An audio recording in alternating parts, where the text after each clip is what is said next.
السلام علیکم رحمۃ اللہ وبرکاتہ۔ محترم سامعین کرام،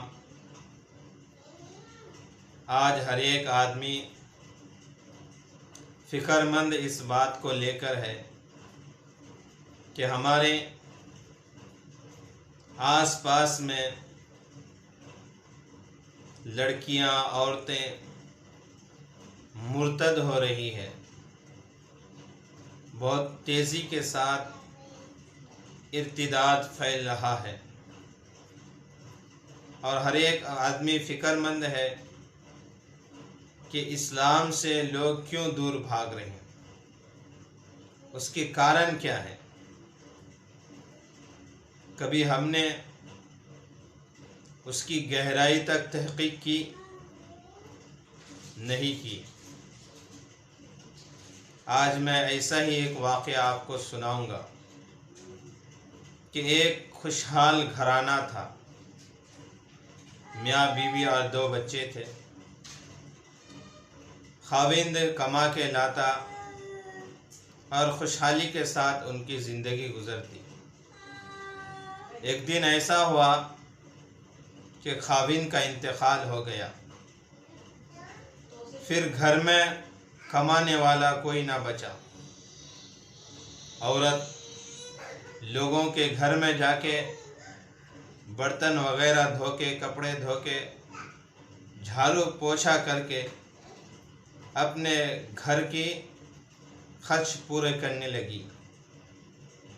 چند دن ہی گزرا تھا کہ بھاڑا دینے کے لیے، گھر کا بھاڑا دینے کے لیے ان کے پاس پیسے نہیں تھے، تو اس عورت نے گھر کو چھوڑ دیا، ایک جھوپڑی میں رہنے لگی، اور لوگوں کے گھر میں جا کے کام کاج کر کے بڑی مشکل سے گھر کا راشن کا خرچہ، بچوں کی فیس کے خرچے جٹاتی تھی، اور ایسے ہی حالات ان کے چل رہے تھے۔ کوئی رشتہ دار، کوئی عزیز قریب ان کی دکھ اور درد کو پوچھنے کے لیے نہیں آتے۔ جس گھر میں وہ کام کے لیے جاتی، وہ ایک عیسائی گھرانہ تھا۔ وہ اپنا درد، اپنا مجبوری بتاتی۔ کئی دن اس طریقے سے وہ ان کے سامنے اپنا درد بیان کری، تو عیسائی کہنے لگا، اگر تم چاہو تو ہمارے گھر میں جہاں نوکر وغیرہ کام کرنے والے رہتے ہیں، وہاں ایک روم تمہارے لیے خالی کر دیا جائے گا، تم وہاں آ کے رہ سکتی ہو۔ تو انہوں نے قبول کر لیا، وہاں جا کے وہ رہنے لگی۔ ان کو عیسائیت کی تعلیم اور عیسائی مذہب میں آنے کے لیے انہوں نے فورس نہیں کیا۔ ان کی مدد کو دیکھ کے، ان کے ویوہار کو دیکھ کے، ان کے سلوک کو دیکھ کے عورت کہنے لگی کہ میں اپنے بچوں کے ساتھ عیسائی مذہب کو قبول کرنا چاہتی ہوں۔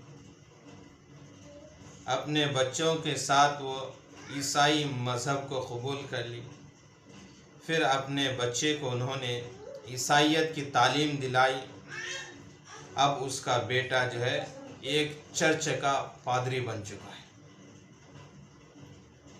تو کس طریقے سے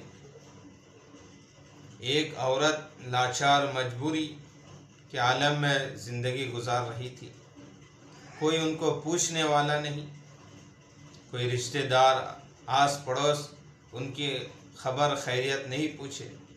جب وہ عیسائیت کو قبول کر لی، پھر دوسرے لوگ جا کے ان کو سمجھانے لگے کہ دین اسلام ایسا ہے، تم نے اسلام کو کیوں چھوڑ دیا؟ تو وہ غصہ کرتی، آگ بگولا ہو جاتی کہ جب تک میں مسلمان تھی، پریشان حال تھی، ضرورت مند تھی، اس وقت کوئی پوچھنے کے لیے نہیں آتے، کوئی میری حاجت کو نہیں پوچھتے تھے، تم یہاں سے چلے جاؤ۔ تو کہنے کا مقصد یہ ہے کہ جو لوگ ارتداد مرتد ہو رہے ہیں اس میں ان لوگوں کا قصور نہیں ہے، آس پڑوس والوں کا بھی قصور رہتا ہے، پڑوسیوں کا بھی قصور رہتا ہے، رشتہ داروں کا بھی قصور رہتا ہے کہ آج ہم اتنا خود غرض بن چکے ہیں کہ دوسرے کی خیال نہیں کرتے، ضرورت مند حاجت مندوں کی ان کی مدد نہیں کرتے، عمرے پہ عمرے کریں گے، حج پہ حج کریں گے، اگر کوئی اپنے خاندان میں غریب ہے، لاچار ہے، مجبور ہے، ان کی مدد نہیں کرتے۔ تو ہمیں مدد کرنا چاہیے ضرورت مند حاجت مندوں کی، ایسا نہ ہو کہ وہ اپنے ایمان کو چھوڑ کے، اسلام کو چھوڑ کے دوسرے مذہب کو اختیار کر لیں۔ اللہ تبارک و تعالی ہمیں عمل کی